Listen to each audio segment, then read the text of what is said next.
What's up, everybody? This is Dylan and Justin this week on episode 22 of the Next On Deck podcast. We got a lot of good stuff to talk about today. Unfortunately, Ryan could not join us as he's, going away this weekend. Probably, doing some dumb shit.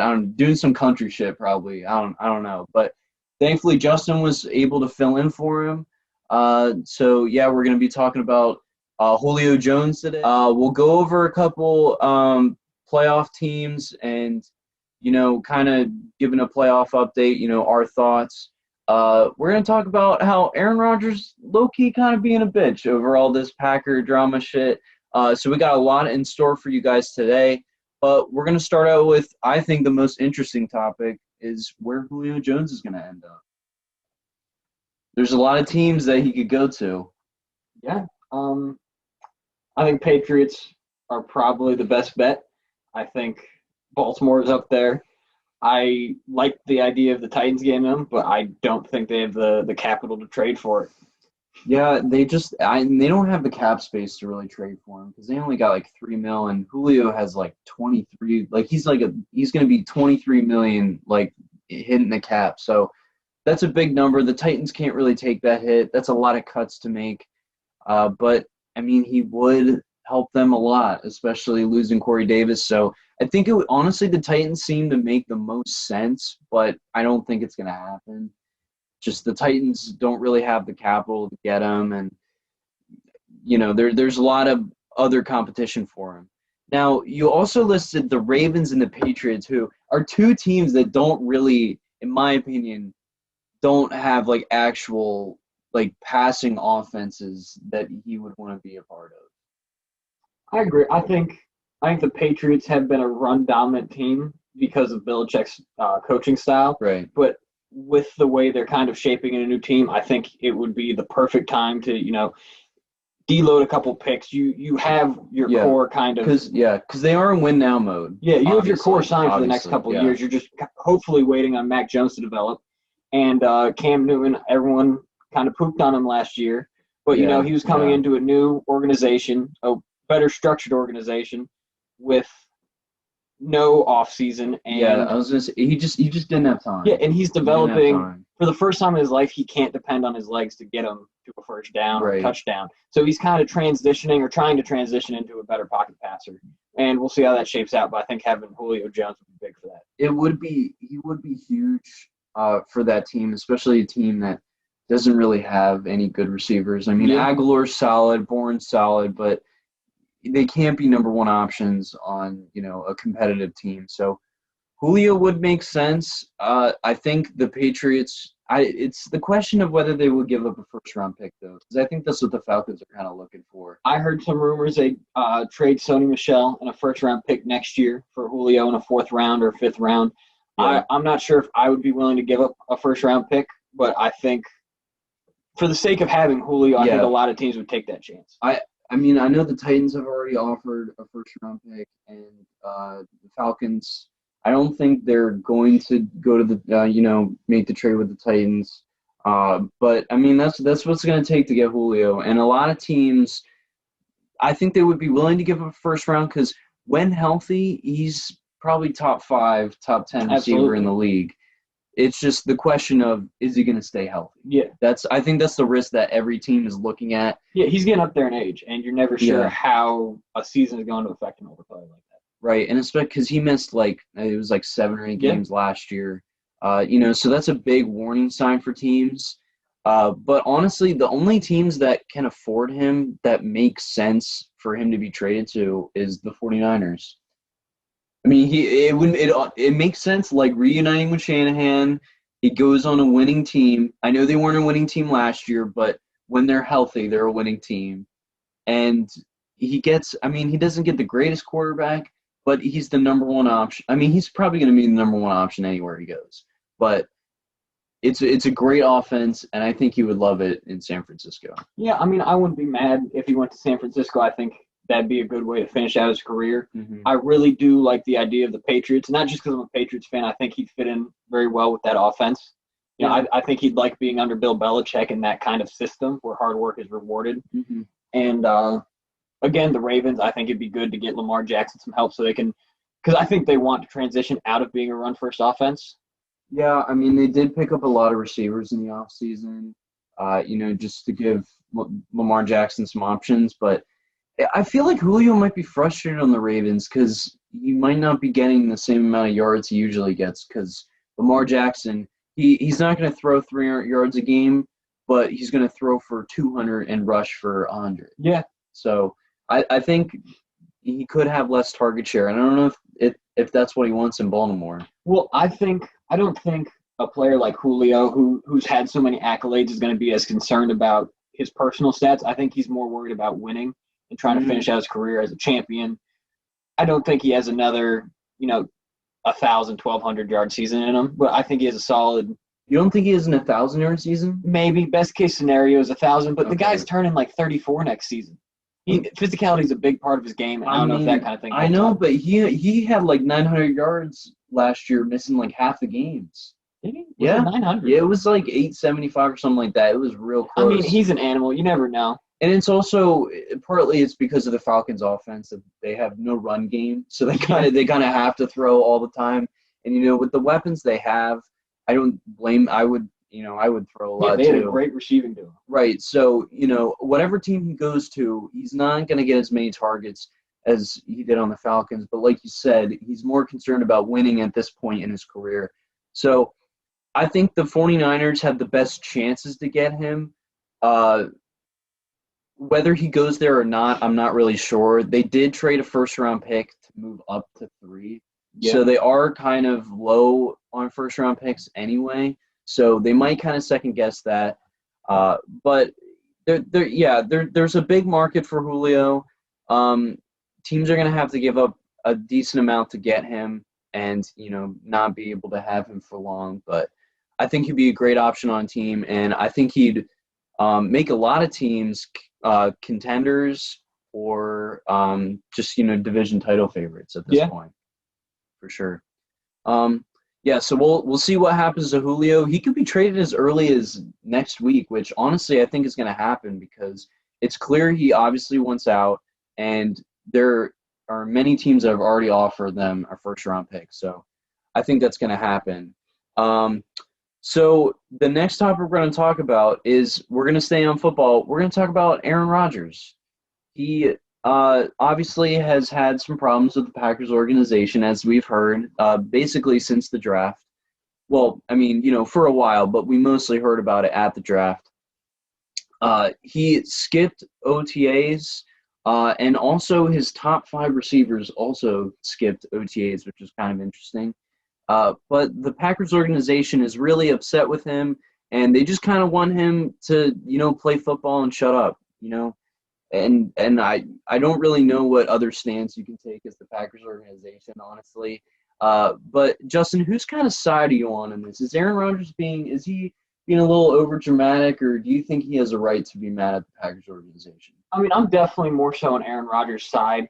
I understand where the Packers are coming from a business standpoint. I get why they'd want to try and draft a new quarterback in the 2019 draft or 2020 draft. Wow. You're right. And I understand that from a business point of view, but when you're a game or two every year away from winning the Super Bowl, right, you should be drafting as many receivers, defensive ends, whatever weapons you need to get over that hump, you should be trying to do that. And it's the same thing that happened with Belichick and Brady.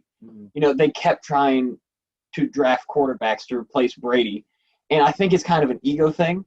But I definitely think Aaron Rodgers has a point. The organization is not doing what they need to do to support him and is trying to plan for what they're going to do after him, which I understand, but I also understand why Rodgers is mad. But see, my thing is, they're kind of doing the same thing that they did with Brett Favre and Aaron Rodgers. They drafted Aaron Rodgers probably 2 years before Brett Favre left. Yeah. And he was mad about it. He was mad about it, but in the end, it obviously worked out for the Packers. So I don't see why Aaron Rodgers is, so upset, because he knows that Jordan Love is obviously no threat in taking his starting role.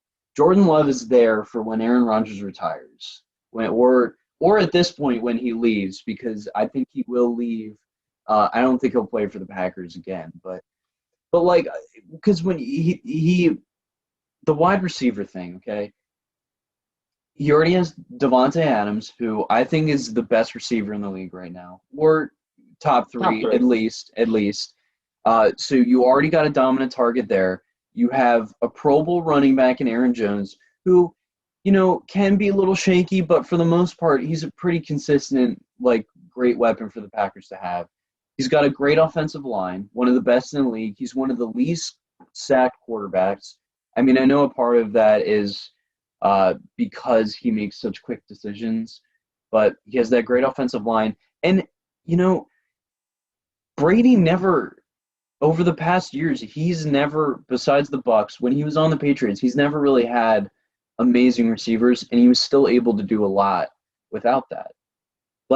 Valdez-Scantling is still very good, even though he does have a lot of drops. He's a very good deep threat for the Packers. And Allen Lazard and Devin Funchess aren't terrible slot options, so I don't see why Aaron. I could understand why he might be upset at them, but I think he already has a decent core of receivers. That shouldn't be the reason that he's mad at the Packers. It should be that when they were down 7 in the playoff game, they decided to kick a field goal with 3 minutes left instead of just going for it with Aaron Rodgers. That's what I would be upset about. I would be upset about the coaching staff, not the actual organization. Yeah, I mean, I think it's a culmination of all of it. And I agree. I think they have a very solid team. They're definitely a Super Bowl contender as is. Right. But imagine if instead of drafting Jordan Love, you drafted Justin Jefferson. Imagine that receiver duo. Imagine going into a game facing that. And on top of that, I think a lot of people forget it is a business. And people don't get mad at organizations for treating it like a business, but they seem to get mad at players a lot. If you feel disrespected at your position and you feel that you can get more out of your job somewhere else and you have the influence to do so, I don't blame anybody for doing that. I know, but he's just been there for so long, and I feel like he kind of has almost like a not a liability, but he just has a connection with that fan base and that team, and does he in my head, it doesn't make sense to throw away all this history and all these good memories that he has with the Packers just because they drafted a quarterback in the first round. I agree, and as a Patriots fan, I thought the same thing about Tom Brady, but you know what? He goes on and wins another Super Bowl. Sometimes you have to do what's best for you, and I don't blame Rodgers at all for wanting a trade. Okay, yeah, that makes sense. So, Justin, what do you think the Packers can do to make him happy? Because they could trade for Julio, technically. They would have to clear up some cap space. It would be a lot to get him, but I don't know. I don't think that's the most likely option. So what do you think they could do besides try to trade for Julio? Honestly, I don't think there's anything you could do to try and keep Aaron Rodgers in Green Bay. The guy skipped OTAs. He has reportedly blocked the numbers of management. Oh. I didn't realize he was at this point. I don't think there's anything you can do to keep him. I think the best case scenario is you try to trade for another quarterback. I've heard, but they already got Blake Bortles on the practice squad. Who else do they need? The man, the legend himself, who somehow I will never forget the game he beat the Steelers. How do we get beat by Blake Bortles in the playoffs? He almost beat the Patriots and went to the Super Bowl. He should have. You remember that, Miles Jack? Oh my God! All right, another topic for another day. But yeah, go ahead. But they could get another quarterback, like a veteran quarterback, to kind of mentor Jordan Love in a trade with Aaron Rodgers. But I think their best bet is just to trade him, try to acquire some draft picks, maybe some more receiving threats, and let Jordan Love take the reins. I think he's a talented young player, and I think if you threw him in right now, you'd have a decent season. But I think you just need to focus on what you can get for Aaron Rodgers. Yeah, I mean, that's a good point. I think the Packers are just I get why management is so upset, because you feel like you've built this whole team for him and you've done the best that you can, and you really only have a year or two left of being the Super Bowl contender. And if Rodgers leaves, that's gone. Yeah. The whole process is restarting because Jordan Love's there. And Jordan Love obviously is not the guy that can carry them to a Super Bowl right now, especially as a rookie, all this. So I think the Packers, what they got to do, they just got to trade for a mid-level receiver. They got to go up to Aaron Rodgers and be like, hey, like who do you want? Pick on the list. We'll try to trade for him. We'll try to get him for you. But Aaron Rodgers, I think he has the weapons he needs, and that's what's so frustrating. I get that he's mad at management, but he has the weapons to win. If he just, it almost seems like he just chokes in the playoffs sometimes. I mean, maybe, but on the other hand, playing devil's advocate, there's tons of teams who are a Super Bowl quarterback away from winning a Super Bowl. It's true. And they could get a decent amount for Aaron Rodgers. I think they could definitely get at least a couple first-round picks. At least two. You think at least two? I mean, he's old. He is old, but I think there's always teams that are desperate enough to do something like that. That's true. Yeah. I think the 49ers – I don't know if Aaron Rodgers would even want to go to the 49ers at this point because they drafted Trey Lance. And apparently he doesn't like young quarterbacks. So I don't think he would. Yeah. Honestly, what would be a great trade, I think, for both parties would be just a swap for Aaron Rodgers and Ryan Tannehill, maybe a couple other pieces thrown in. If you can make that cap work, imagine you put the best rusher in the league with one of the top 3 quarterbacks in the league. You get a run and a pass game now. Ryan Tannehill is he's a fine quarterback. He had a late resurgence. Yeah. But imagine Aaron Rodgers on that team. It changes the game. That would be a good team. And the Titans, they definitely have, I would say their defense is, on par with the Packers. They're a pretty solid defense, but he doesn't have – he probably has about the same amount of weapons because the Titans still have a really good offense. They probably have a better offense. Yeah, they're definitely a dark horse. Right. So Titans could make sense. Man, I don't know. I don't see the Colts going for him. I don't think so. Because if you put him on that team, there's not a lot else to help him get there. They have a very solid defense, but I don't think the receiver core is there. Yeah. Their offensive line is pretty good. They have pretty good running backs. I just don't think it's enough to get to a Super Bowl. Right. Yeah. So we'll see what happens with Aaron Rodgers. I fully expect him to get traded before the end of the year or before the start of the year. I think that's definitely going to happen. So, we'll see. What goes down with Rodgers. But moving into the NBA, Justin, I know you haven't been watching it as much because you don't like how political it's getting. But I know you know enough to at least talk with me on this next topic. So, watching the first round of the NBA playoffs, the Nets look unstoppable. They really do. I know they're against the Celtics without Jaylen Brown right now, but they're still destroying them by almost 20 points a game. They look unbeatable. Justin, do you think there's any team in the East that has a shot at beating this team in a 7-game series? On paper, they are absolutely monstrous. That team on paper is unstoppable. The only saving grace is just how unpredictable sports can be. It's true. You never know. The Nuggets last year came back from 2 3-1 deficits. You just never know with sports. So I'm hoping some team can come up and just take over them. Yeah. Every team has a weakness, but they are absolutely insane. Yeah, it's hard. It's hard when you have 3 of the best ISO scorers in the league, because a lot of teams do not have 3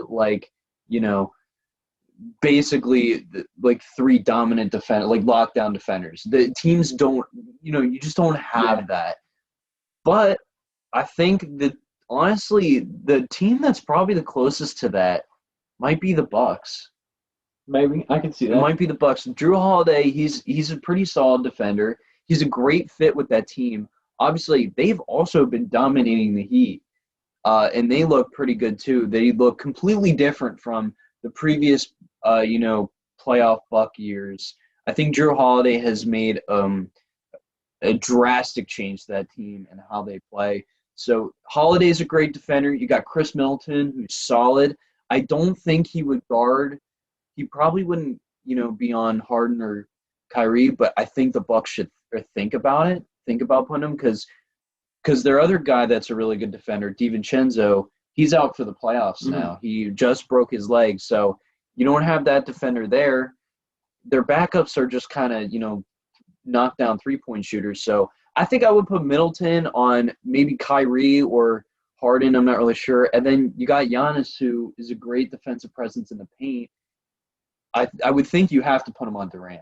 You absolutely have to. It's hard because while they're all very good defenders, Kyrie and Harden, the way they move and they can handle the ball it's so hard to guard. It is. And they move so quickly, and their court vision is so good. It's just hard to defend. And then Durant is just simply one of the best scorers. Right. And, I mean, there's no way to, you can't – in my mind, you can't stop any of these guys. It's just trying to contain them. Yeah, exactly. If you can contain all of them under 25 points, you should win that game. You should. If you don't win that game, that's sad.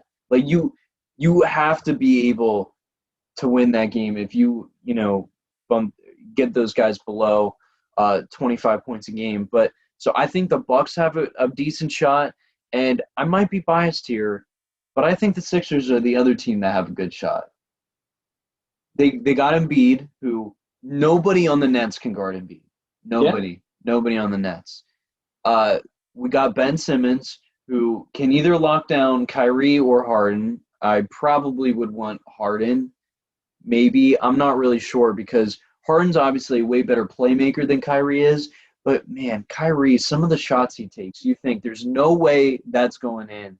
But somehow he just he's just too nice with it. He's very talented. He's very talented. And so and that brings up the question. I think you just got to put Simmons on Durant, honestly, with the height comparison. So, I mean, that leaves us with Danny Green, who's solid, but he can't keep up with Kyrie or James Harden. And Seth Curry, who hopefully he's back for that series. He left game 2 injured, so I'm not really sure what's up with that, but hopefully he can come back. But yeah, Seth Curry's going to have to guard one of them. That's the problem. Yeah. Unless you put Thibault into that starting lineup. I think putting Thibault in could be good. I think he's good on defense. Mm-hmm. And I think if you did that, you'd have to put him on Harden. Yeah. Yeah, and then Seth Curry on Kyrie or I'm trying to think, man, because they have a lot of weapons. I think Seth Curry would just come off the bench at that point. Yeah, I mean, I'd like to put Ben Simmons on Kyrie Irving or James Harden. Just let us have athleticism. Mm-hmm. What is there for athleticism? Kind of take over. Yeah. And try to big body a smaller player. Well, I don't know. I don't know. I'm throwing Simmons on Durant. I mean, it's really hard. Just the matchup is kind of skewed. And even then, if you figure out a way to guard those three, you still have Blake Griffin, who has developed. Look, you're telling me we have to worry about Blake Griffin? He's developed a shot, and if he wasn't, at least he's developed kind of a shot. He's like a 30% shooter. I will let. They can leave him wide butt fuck open. If he wasn't a decent player, with no one with a 10-foot pole, no one with a 10-foot pole could be near him. You know what? Still miss. Let the Sixers not guard him. Okay, let them take his shots. That's fine. That's fine. Blake Griffin is trash. I'm sorry, he is. If he was trash, dude, he would have been on that team. They had no bench when he joined that team. They had no bench. They had fine big men. They traded him away and brought in Blake Griffin. Who'd they trade? They traded Jared Allen. Okay, they traded, but that was in the James Harden trade. That wasn't for Blake Griffin. I know it wasn't for Blake Griffin, but they still got rid of him. They did get rid of Jared Allen, but Nick Claxton. There were reports they were going to bring in Andre Drummond, who is clearly a better big man. Thank God he went to the Lakers. But yes, clearly he's a better big man. Even DeMarcus Cousins was out there for a while. I know he's had a lot of issues injury-wise and just honestly playing-wise. But there were a lot of options. They chose to bring in Blake Griffin, who, if they didn't think he could contribute, they would have brought him in. I mean, I'm not saying he can't contribute because he has had a couple nice dunks. And, and if you want, the Nets are great at ball movement, but if you wanted to complain about him being a third option, sure, but he is a fourth option on that team. No. I will name. I'm trying to think. I'll name 3 guys that are more options than Blake Griffin on this team. Okay, Joe Harris, who's a lockdown shooter, one of the best shooters in the league right now. I would put him over Blake Griffin. Nick Claxton. I would put over Blake Griffin. He's more athletic. He doesn't have a shot, but he's better at making a shot, and he has better post moves. Blake Griffin is just there to sit in the paint, and someone drives, two guys go up, he's there, they dish it to him in the paint, he does his little, I can barely dunk. He basically falls on the ground every time he dunks because he can't dunk anymore. That's how unathletic he is at this point. Fine. But he's something that they have to take into consideration. I mean, I guess you got to take everybody in consideration, but I think the Sixers have a stronger bench, and I think that's where they're going to beat the Nets. The tough thing, though, is out of the big three for the Nets, one of them is always going to be on the court. And Kyrie is probably going to be with that bench squad, more often than the other two guys. So I don't think there's anybody – because if we move Thibault to the starting lineup, I don't think there's anybody on the bench that could cover Kyrie. There's no one. Probably not. No. I mean, I guess they wouldn't be on the bench if they could. So, yeah, I don't know. The Nets are going to be a really tough team.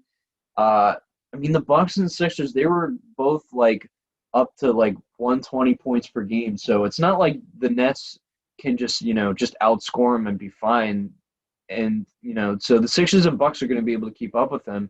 And they're both great defensive teams. So I'm just waiting for the conference finals because that's going to be so exciting to watch. I know you're not going to be watching them. I'm going to be trying to get you to watch them. But, yeah, dude, we'll see, what the Nets can do. Normally with Ryan, we would go over the games, to decide the punishment, whatever. So those of you who don't know, we do a segment every week called Game Set Judgment, where we pick games for the next week and we pick the winners. And then that next week when we do the episode, we see, who was able to pick the most games right, and the person that picked the most games right gets to pick a punishment for the other person that lost. So this week, Ryan lost as we picked 4 games, and he was only right on 1 of them, and I was right on 3 of them. So I take over his punishments? No, I want Ryan to suffer. So I'm going to make him we'll do the punishment. We'll upload it to Next on Deck Instagram, or I'll just put it up on the YouTube channel in the next, day or so. But you get to make his picks for next week since he's not here. Awesome. Okay. So we got 5 games. We got 5 games next week. So Clippers, Mavericks, Game 3 in Dallas. The Clippers are down 2-0. This is a must-win game for them. I mean, the series already seems over because they lost 2 games at home. But now they got to go to Dallas. Luka's on fire. Who you got in Game 3? Mavericks. You think the Mavericks are going to take it? Absolutely. Yeah. Luka's white Jesus. Dude, I mean, honestly, he's playing like it. He looks unstoppable. He's shooting 60% right now. He's putting up 40-point games.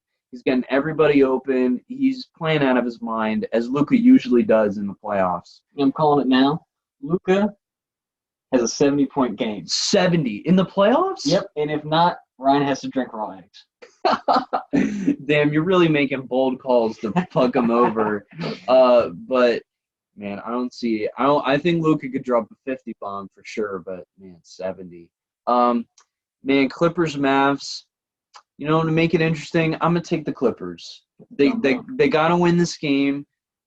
Kawhi's upset. We're gonna see the Raptors Kawhi come out, and he's just gonna dominate the game. Paul George is gonna lock down Luka because that's what he's got to do if they're gonna win. And because this is a must-win. The series is over if they don't win this. So I'm gonna take the Clippers. Also, Rondo's going to pull out his little magic that he does, or else the Clippers wouldn't have traded for him if he couldn't help them in the playoffs. So, yeah, I'm going to take the Clippers there. Next game we got is Suns-Lakers, Game 4. The Lakers are up 2-1 right now, and they got the next 2 games at home. The Suns, as the 2nd seed, they shouldn't be going down 3-1 to the 7th seed, but this is a different 7th seed. We're talking about the reigning champs, and they honestly have a better team, I think, than they did last year. But, they're stuck at the 7th seed because of injuries. But, Justin, who do you got in Game 4? Lakers? Yeah. Yeah, I mean, they're in Los Angeles. LeBron's looking good. I'm going to agree with you. I think the Lakers are going to take it. LeBron, they only won that first game because, LeBron just feels out his opponents every time. He doesn't go hard. Well, he's not playing at 100%. Right. He's playing at like 70 or 75. Yeah, there's 3 baskets, dude. It's exactly. LeBron's looking good. AD's starting to play well again. Drummond's just too much in the paint. He's kind of, dominating the offensive board. So I agree. I think the Lakers are going to take this one. So the last NBA game we got is Sixers-Wizards Game 3. The Sixers are up 2-0.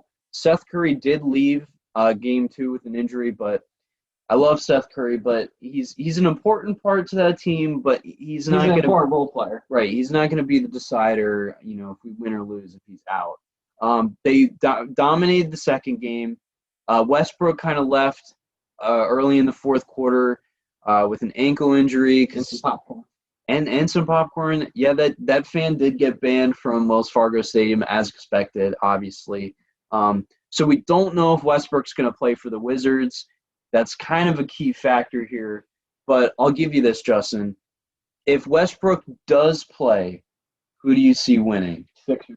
I mean, the Sixers are taking it? I just think they have more pieces on that team. Yeah, no, you're right. I mean, the Wizards got a great duo in Westbrook and Beal, but the Sixers they have depth, and that's what you need in the playoffs. They're the number 1 seed. I don't see them having a problem with the Wizards. I think they're going to take this series and go 3-0. So the next games we got, one of the games is actually tonight when we're recording this. Padres Astros. We got Lamet, who has a 1.64 ERA, versus Lance McCullers, who has just under a 3 ERA.